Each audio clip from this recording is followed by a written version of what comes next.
The governor's March 15th, 2020 order imposing strict limitations on the number of people that may gather in one place. This meeting of the Sturbridge Police Chief Search Committee will be conducted via remote participation to the greatest extent possible.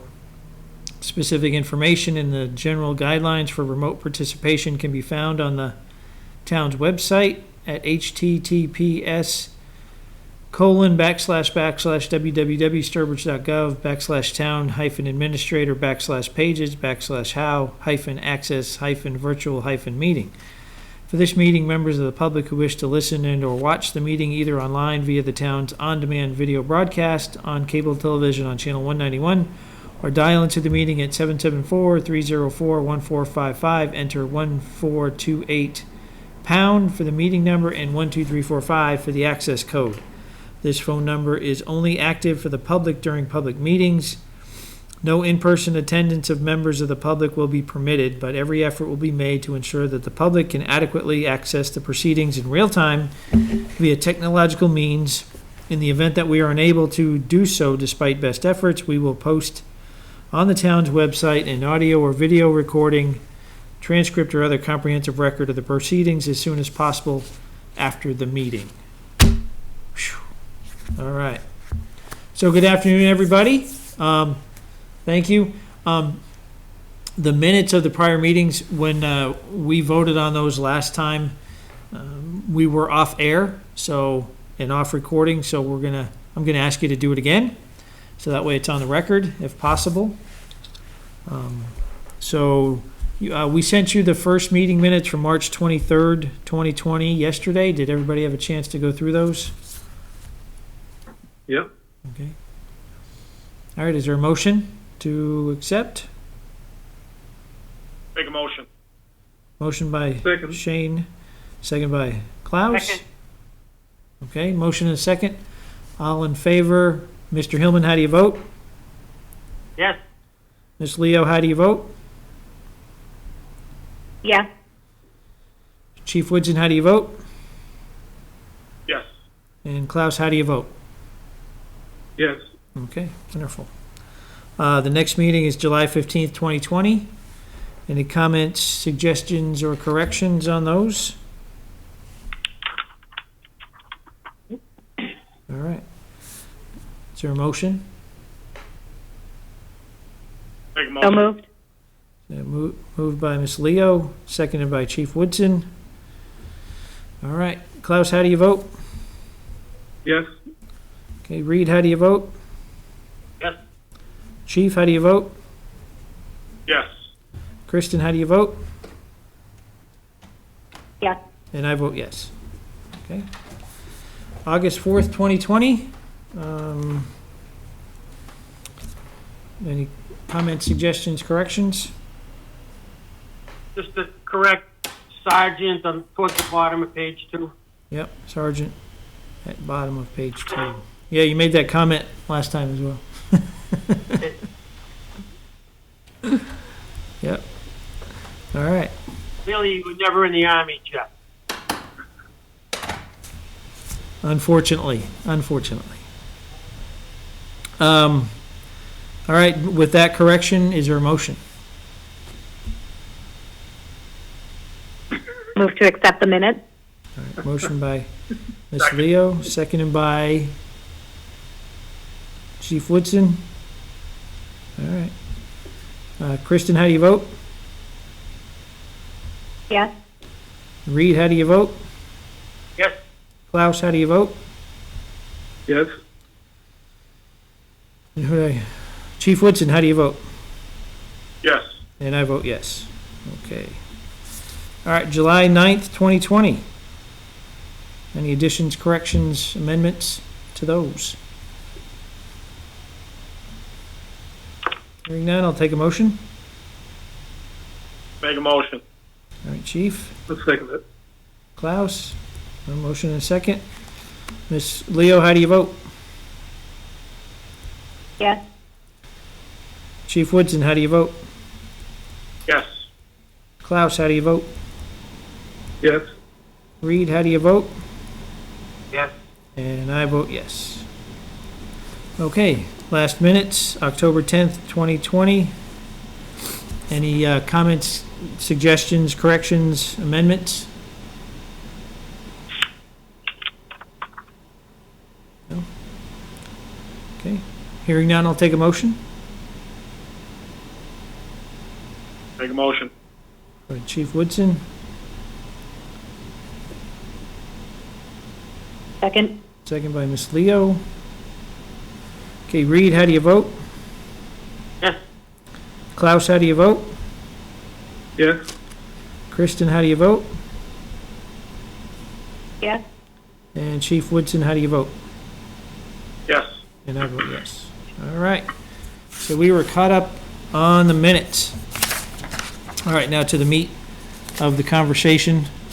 Before we get into the meat of the conversation, does anybody have any comments or questions on the interviews or any discussion topics on the interviews of the candidates? Anything they'd like to bring up? No? No? Did everybody feel satisfied that they had a good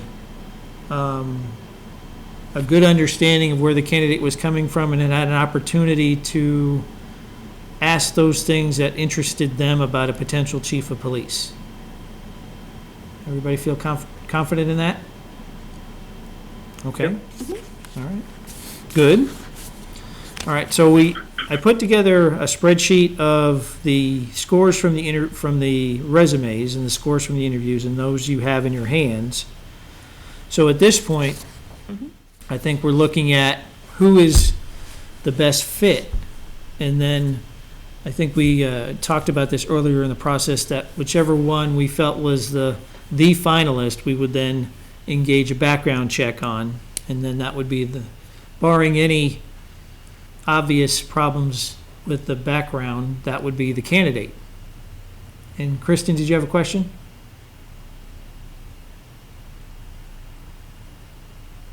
My son has a question he has to ask me. Sorry. Okay.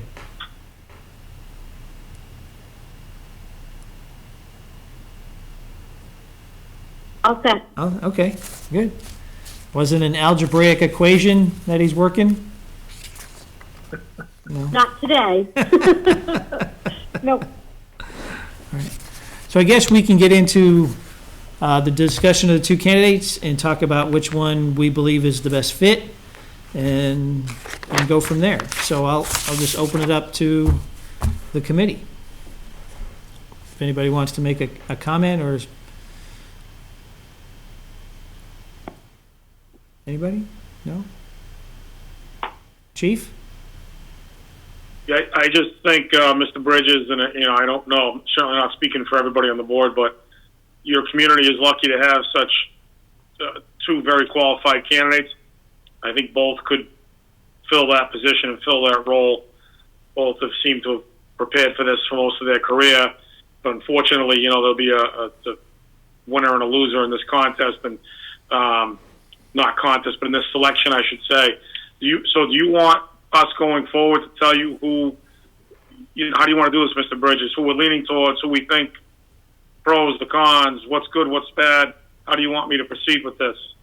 Well, I'm open to whatever comments you as an individual want to make. If you want to talk about the pros of one candidate that makes that candidate better than the other candidate, that's fine. But at the conclusion, I would look to you all to kind of give me your sense of who would be the best fit for Sturbridge, and then we'd send that one on to get the background check.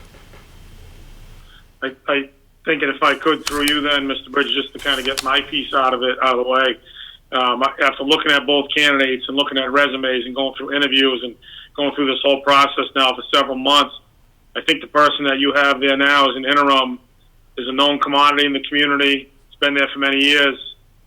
He's in a position now where he's risen up through the ranks, and I know I'm not a big fan of going outside. I'm not saying that if you go outside, it's always wrong, but I've seen it fail and fail miserably, and I wouldn't say it would happen in this particular case, but the men and women that work under your chief can see that he came up through the ranks, that he worked hard and put in the efforts in the day-to-day, and he was, rewarded and got to his goal of becoming the chief. I just think sometimes it's a bad precedent if there's not a need. And I've also seen situations where there's a need to go outside and where the place needs to be, for lack of a better word, blown up, and you need to start over because there's some glaring issue with the police department and you need to kind of reset and start over. I professionally don't see that. I've worked with both of these chiefs, and again, either one of them could do it. I just, in my opinion, Mr. Desert is the person that should get the position, not only because I think he deserves it, but he earned it. And he put in the work and the effort and the education and the training and the experience.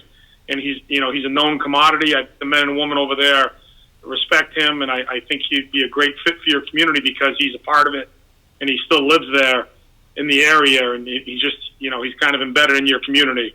And that's just my opinion, and maybe someone will tell me that I'm way off. I should find something else to do for a living. But that's just what I think. Thank you, Chief. Anybody else? I think you have two very highly qualified candidates. They have two different working styles, and I think, you have to decide what is going to be best for the community. But they're two very different personalities and people, but they're both highly capable.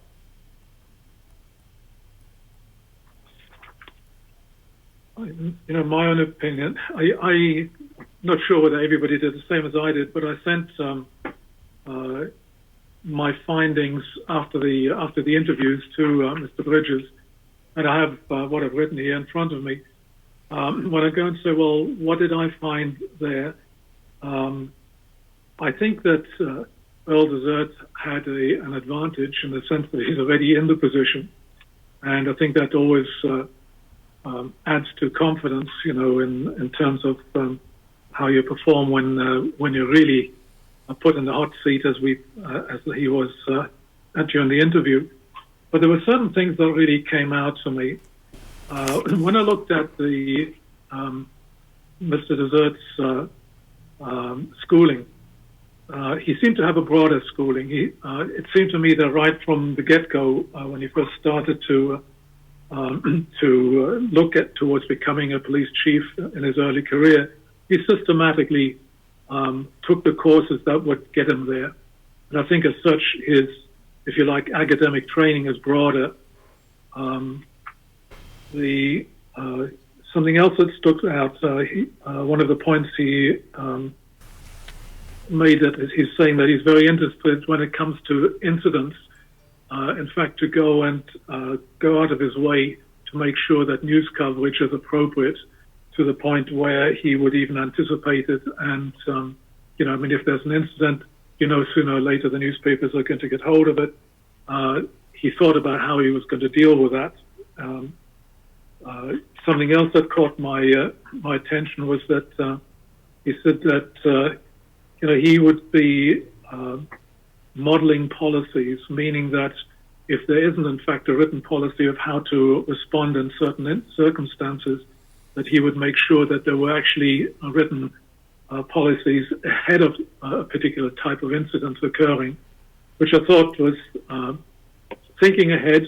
And I think that speaks a lot for him. It's very easy to go and say, oh my God, this has happened. How am I going to deal with this? Yeah, okay, this is what I'm going to go and do. But I think to really think ahead and say, what could possibly happen? What have we not covered? And, put policies in place that, and arguably training as well, so that, when the officers meet an unusual situation, that they have some guidance as to how to deal with it. Generally, I felt that Earl was more confident, but I think that may also be because he was already doing the job. But from the point of view of who would I choose, I would personally choose Earl Desert. Thank you. Mr. Hillman. So I've heard nothing whatsoever that I disagree with. You've all seen the rubrics where our scores are reflected. I had one candidate the highest in one segment, the other candidate the highest in the second segment. When I agreed to be on a search committee, it was a given in my mind that Earl would be a candidate. I didn't know who else might be. I was surprised that we only had, 120 applicants. I thought we might have more like 120. So as I reviewed the applicants, as I previously said, to me, there were, a handful that really stood out, to include Earl and Michael. And I think they're both highly qualified, tremendous connections to the community. And I know, Jeff, you're the appointing agent. In my prior life, when I had that title, looking at an internal candidate versus an outsider, the determination would often come down to, am I fixing something that's broken, or am I happy with what I have and I want to reward a loyal and hardworking employee from within? So certainly from where I sit as a citizen in the community and not having Chief Woodson's insight into the Sturbridge PD, nor your own, Jeff, it looks like it's a highly functioning PD with good morale and competent and all the things that we would want our police department to be. So as I look at the two candidates, I guess the tie that I see existing here would go to the incumbent, if in fact the PD is running as well as it seems to be. But if you had knowledge that there was internal discord, dysfunctionality, low morale, things of that nature, you may say, look, I've got these two great candidates, but I want to bring someone in from the outside and, put a different perspective in play here. So to me, I'm just thrilled that these two are the finalists. Either one of them could do the job and do the job well. But were I the appointing authority again, it would come down to my own assessment of is the PD on the right track or the wrong track? And if it's on the right track, again, that was my philosophy back when I was colonel.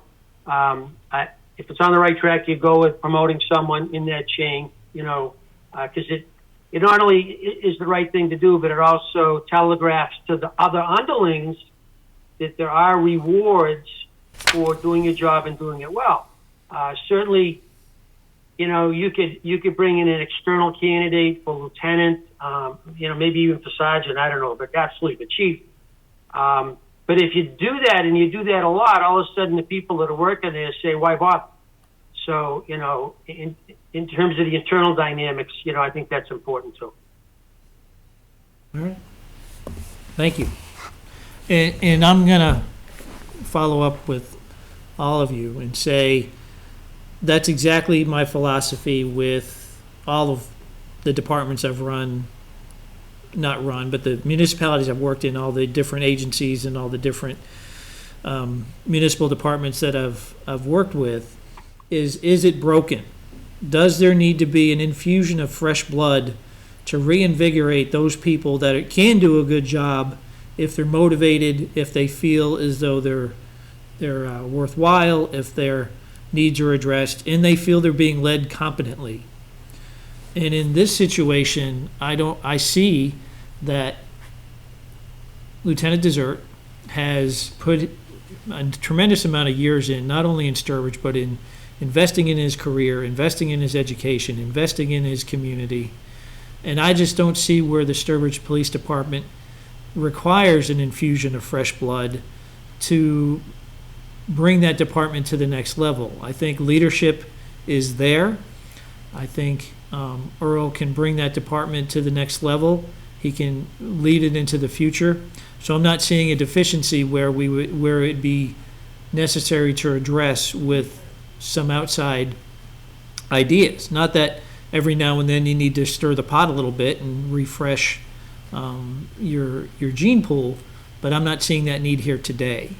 So I concur that the internal candidate, there should be, at the end of the day, a reward or meeting an expectation that if you do a good job and you are hardworking and you invest in your department and you work your way up through the ranks, you should be able to expect, or getting that ultimate career prize, no matter what department you work in or agency or whatever it is. So that's kind of where I am today. And I believe I'm hearing that from the group. Is that correct? Yes, Yes? from me. Okay. All right. So at this point, here, unless there's more discussion, the search committee is going to refer, or I'm going to refer, one candidate to the individual who did the background check. And barring anything glaring in that black background, which will be brought back to the committee, Earl would be the appointee. Any? Is he going to continue working in Wales? Should he be appointed, or is that a conflict of interest? I don't know. I'm just curious more than anything. I'm going to have a conversation with him about that if he is the eventual appointee, about focus on Sturbridge. I think that would be. I would agree with that. Yeah. That position is it's got a pretty good sized department in Sturbridge if he's chosen, and I would say that he cannot. It's just my recommendation, knowing, because I'm sitting in the seat right now. Mm-hmm. Good point, Kristen. There's no way you can be a part-time chief somewhere and a full-time chief. It doesn't work. Yeah, I think it's just distracting. So that would be that was one of my concerns. So. Okay. Okay.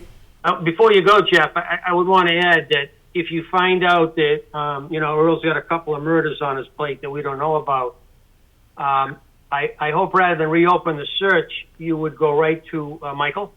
I doubt very much you're going to find anything negative in Earl's background, but I would hope that, speaking for me, having been through this process, that Michael is superbly qualified, and should there be a disqualification on Earl's part, I would hope you would simply go right to Michael and not have to start from scratch. That would be my choice, my preference, yes. Because I agree. I think both of My these. preference as well. I think both of these candidates are well qualified for the position.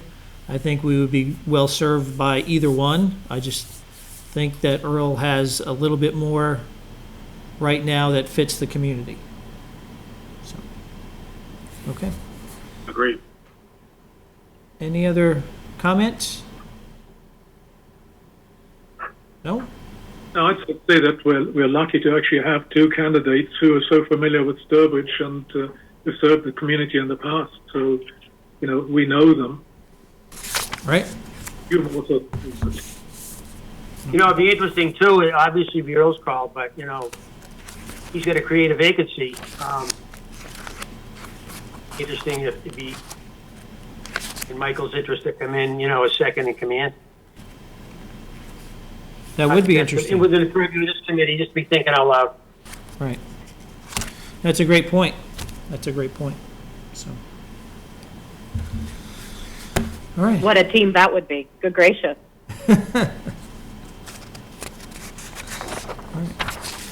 All right. Anything else from the group? No? Well, thank you very much for your time. Again, we'll get the background underway. I'm going to tell Earl that he's the preferred finalist. I will call Mr. Blanchard and let him know where we are and where he stands, and go from there. So, thank you very much, and Thank you. I guess when the background's back, we'll meet again, and it'll be, I don't know that we'll go into detail other than nothing came back. Earl's background is appropriate. If there's glaring issues, we'll have to figure out how to address those somehow. But again, I agree with Mr. Hillman that it would be unlikely at this point in Earl's career to have something that is that glaring. But all right, until next time. Thank you. Have a good Do we night, need guys. to make a movement to adjourn? All right, Kristen, Second. to adjourn. Is there a second? Yeah. I guess. All right, Klaus, thank you. Mr. Hillman, how do you vote? Yes. Kristen, how do you vote? Yes. Chief, how do you vote? Yes. Chief, how do you vote? Yes. And I vote yes. All right. Thank you all. Have a good evening. Have a good night, guys. Appreciate it. Be careful. All right. Thanks, guys. Have a good one.